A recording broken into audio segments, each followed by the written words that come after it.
Madame, messieurs, chers amis d'étudier Kosa, bonjour, bonsoir. Comme toujours, c'est un plaisir de vous rencontrer cette semaine dans la troisième leçon, pour la troisième leçon. Chaque semaine, toutes les semaines, j'ai un ou deux commentaires à savoir sur le point central de la leçon que je propose, que je présente à travers le programme Étudier Kosa. Et déjà, je salue ceux qui embrassent le programme à travers notre groupe Étudier Kosa sur Facebook et notre page Facebook Étudier Kosa, idem. Et nous avons notre chaîne YouTube Étudier Kosa. Nous saluons tous ceux qui accrochent déjà et qui embrassent le programme, qui voient l'importance de ce que nous faisons, les encouragements, ceux qui partagent les documents avec nous. Merci infiniment. Ça nous fait du bien.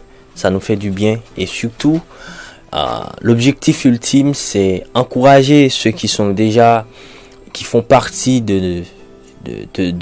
qui ont la même foi chrétienne avec nous, et ensuite pour ceux qui n'ont pas la même foi chrétienne, la même espérance avec nous, à travers nos vidéos, à travers nos présentations, qui sait, qui pourrait avoir une lumière de plus qui puisse être jaillie dans leur vie pour voir comment ils peuvent embrasser, comprendre et vivre le repos de Christ, le titre de la leçon de cette semaine.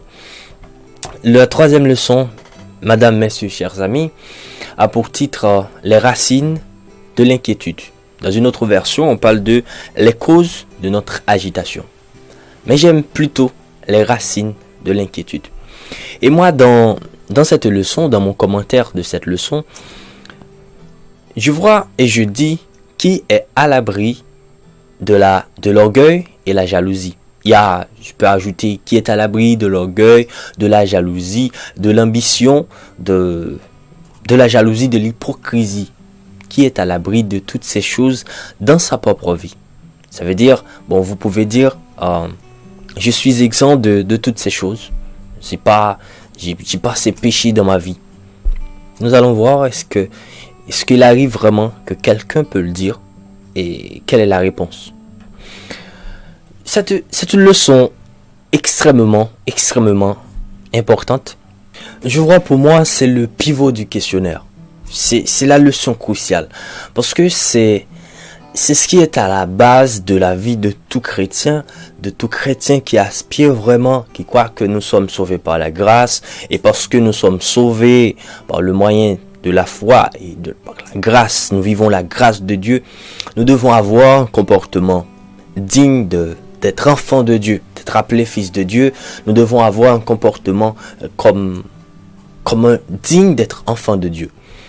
Et donc, ces choses entravent notre vie. Nous allons voir, comme par exemple, comme j'ai cité certains, comme la division.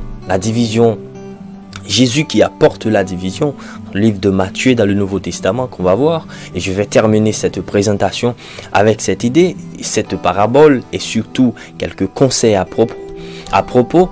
Il y a aussi l'idée de l'égoïsme, qui est à l'abri de l'égoïsme dans sa vie. Et donc qui est à l'abri de l'ambition dans sa vie. Qui est à l'abri, je vais dire, de l'hypocrisie. Et ensuite, que devons-nous faire pour déraciner toutes ces choses qui agitent notre vie personnelle? Qu'est-ce que nous allons voir dans cette présentation? C'est une leçon vraiment. Alors, ce que j'ai vu dans cette leçon, c'est que nous devons cesser de nous accuser. C'est lui, c'est moi, c'est eux. Pour chacun, nous sommes responsables de vivre en tant qu'enfants de Dieu. Parce que nous sommes sauvés, nous devons vivre en tant que des enfants sauvés. Mais cessez d'accuser les uns les autres. C'est ce que nous allons voir dans cette leçon. Dans l'idée de l'égoïsme, par exemple. Vous savez, très souvent, dans nos interactions avec nos amis, les interactions dans les relations professionnelles, dans les relations amicales, dans les relations d'affaires, des fois nous sommes gagnants, des fois nous sommes perdants. Et des fois quand nous sommes perdants, nous souffrons, nous disons que nous sommes des victimes, nous avons été offensés, et donc nous n'avons rien fait de mal parce que nous souffrons. Ça arrive. Et des fois, quand nous sommes gagnants, et dans l'autre partie, c'est toujours le cas, et que l'autre partie souffre, ce que nous disons, c'est que bon, moi, j'ai rien fait de mal. Bon, lui, il n'a pas compris. Lui, il comprend pas le système. Lui, il comprend pas les choses. Lui, je fais du bien pour lui, mais malheureusement, il peut pas comprendre. C'est ce que nous faisons. Alors, le moi, dans tout ce que nous faisons, quelle que soit la situation, nous agissons pour nous et pour nous seuls. C'est ce qui arrive. Alors, s'il vous arrive que vous n'agissez pas pour vous et que quand on agit pour soi, il arrive, on peut tuer, on peut liquider des gens. Oui, ça peut arriver. Parce qu'on agit pour soi, on veut avoir une vie, parce que je suis ce que je suis, la personne que je suis, une personne morale, socialement, j'ai un rang est très élevé.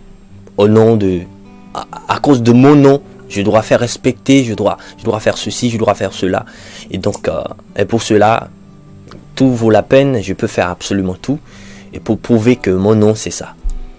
Et ensuite, l'idée de l'égoïsme, nous ne devons pas nous tromper là-dessus. C'est que vous voyez qu'il est naturel de respirer. Moi là, je respire dans la vidéo, dans cette présentation.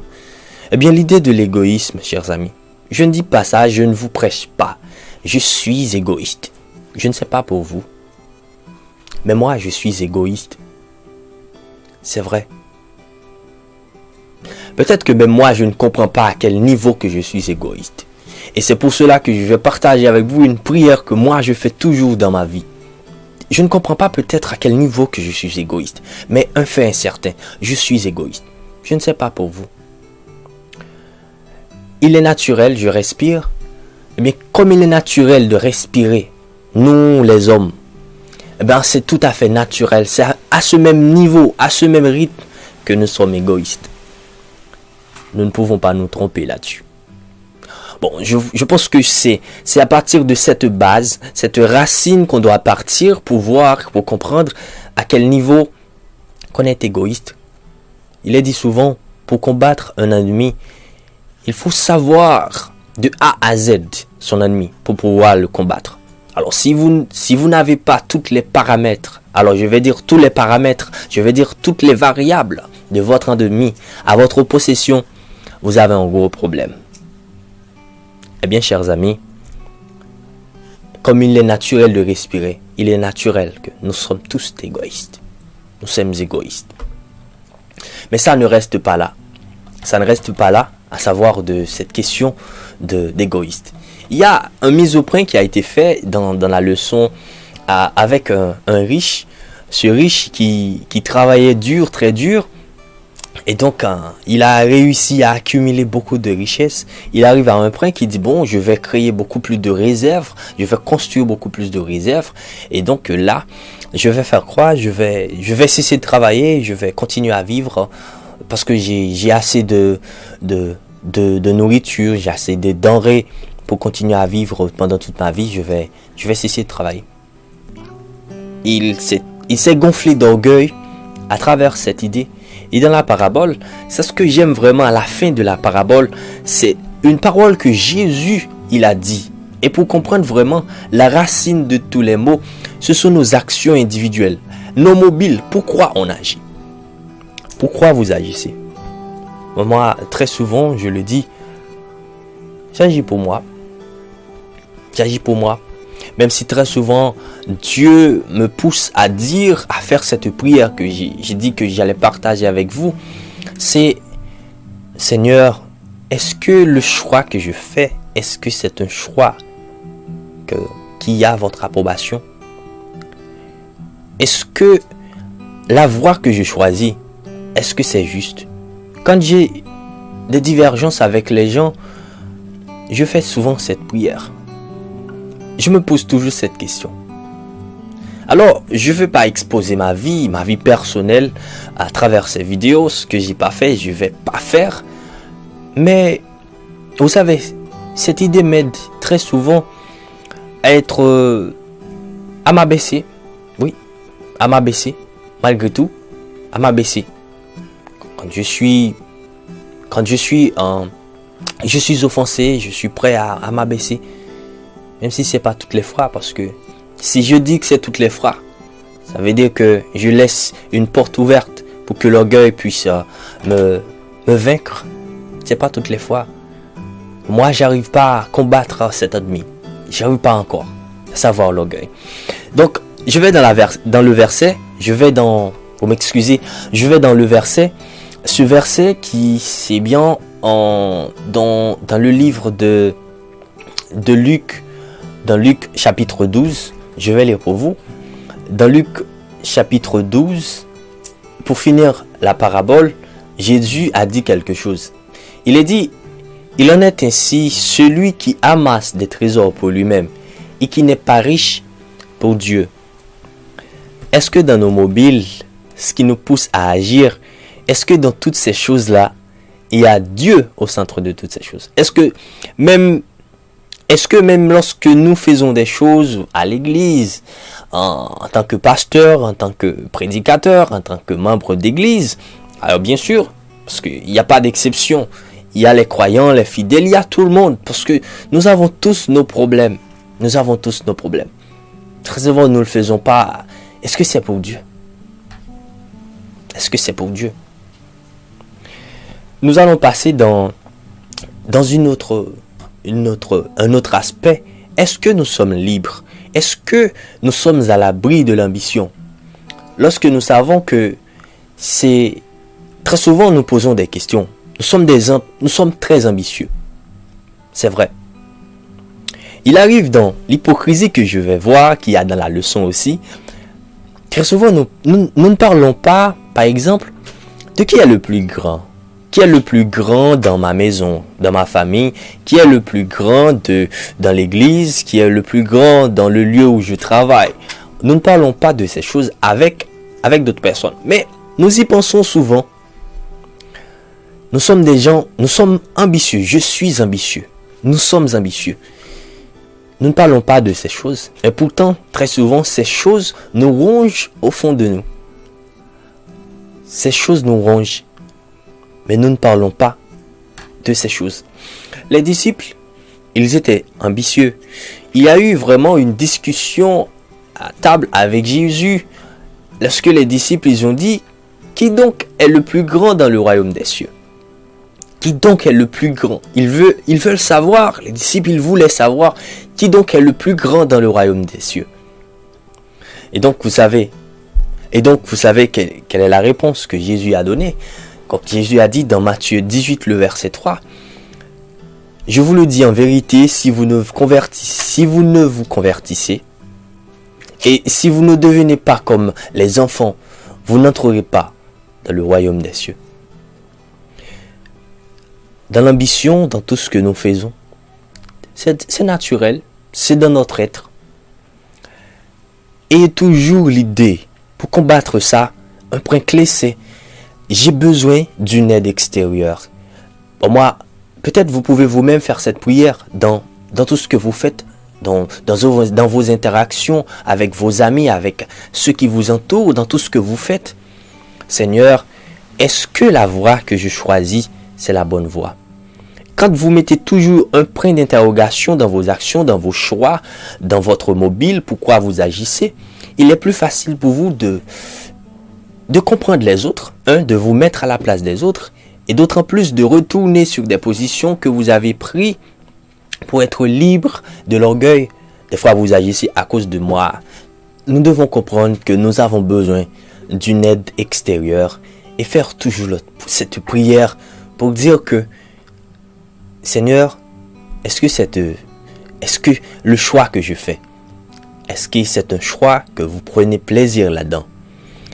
Et ce sentiment nous aidera toujours à laisser des marges dans tout ce que nous faisons.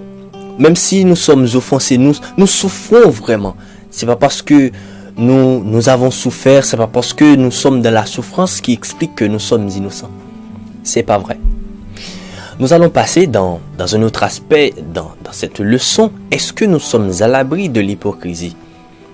Est-ce que nous sommes exempts dans notre vie? Il n'y a pas de l'hypocrisie. Chers amis, moi je vous parle Je l'ai dit, je suis égoïste, je suis hypocrite. Nous sommes hypocrites. Nous devons partir de cette base si vraiment nous voulons avoir un changement dans notre vie. Et quand nous savons que nous sommes hypocrites, parce que nous sommes comme les acteurs des films, et c'est ce qu'on dit vraiment dans le commentaire de la leçon.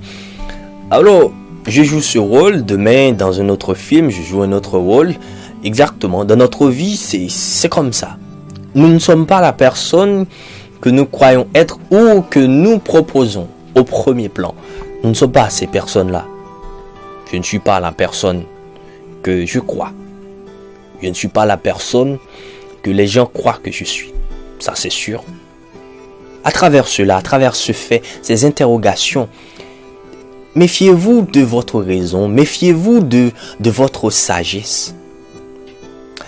Ainsi, ces péchés qui font partie de la racine de la vie, du trouble du repos en Christ de tout chrétien, ainsi vous pouvez combattre. Nous pouvons déraciner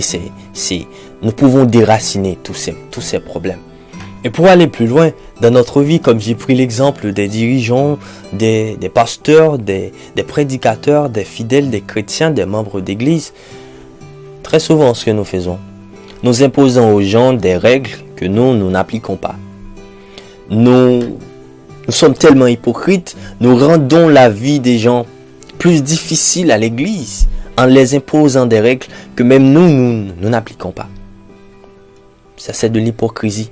Et dans la vie de Jésus, avec les voleurs, que je vais dire, les gens de mauvaise vie, Jésus a côtoyé des collecteurs d'impôts, des voleurs. Jésus a côtoyé des femmes de joie, des filles de joie.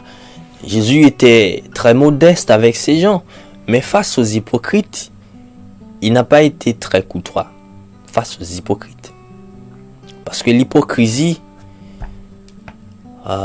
je ne sais pas moi, je ne sais pas à quel niveau l'hypocrisie détruit. Mais une chose est sûre, l'hypocrisie détruit. Je suis hypocrite. Je ne sais même pas à quel niveau que je suis hypocrite. Dieu seul sait cela. Dieu seul sait cela. Alors, la démonstration que je fais à partir de ma vie et qui est vraie, véridique, c'est que quand nous acceptons que nous sommes injustes, c'est là notre porte de sortie. Et il est dit dans la Bible, vous jugez les gens, la même mesure que vous utilisez pour mesurer les gens, cette même mesure sera utilisée contre vous. Donc, si vous comprenez que vous n'êtes pas parfait, alors vous n'allez pas tuer les gens avec vos arguments, vous n'allez pas détruire les gens avec votre langue. Nous n'allons pas détruire les gens avec notre langue. Parce que nous savons, nous sommes hypocrites, nous sommes ambitieux. Alors nous serons prêts à pardonner. Alors, à partir de toutes ces choses, voilà vraiment ce titre que j'aime, les racines de l'inquiétude. Ce sont ces choses-là qui nous sapent, qui sapent la vie des chrétiens dans la racine, dans notre racine, et qui nous empêchent très souvent de découvrir les fruits de l'esprit. Je vais passer à un autre aspect, c'est bien de déraciner l'inquiétude. Pour déraciner l'inquiétude, pour surmonter l'inquiétude à travers ces faits, nous devons avoir Jésus comme support, comme aide. Comme je l'ai dit tantôt dans cette même vidéo, dans la présentation, dans l'introduction, et toujours un esprit, que nous ayons toujours en tête que nous avons besoin d'une aide extérieure. Si nous croyons que nous sommes autosuffisants, que nos actions sont bonnes, c'est faux. Et je vais vous dire quelque chose. Ça vous n'arrive pas. Bon, moi, toutes les années, je vois à quel point j'étais égoïste l'année dernière. Et pendant plusieurs années dans ma vie, ces dernières années, je sais que c'était environ sur 5 ans, je vois à quel point que j'étais malade auparavant, en caractère. C'est la raison pour laquelle je dis aujourd'hui que je ne suis pas parfait. Dans 1 an, je verrai comment j'étais égoïste. Alors, je vais dire que c'est pour cette même raison que nous devons prendre beaucoup de précautions pour dire que nous avons besoin de Jésus. nous avons besoin d'une aide extérieure. Pour terminer, je vais retourner dans la partie qui parle de, comme je l'ai dit dans l'introduction, cette partie qui parle de Jésus apporte la division.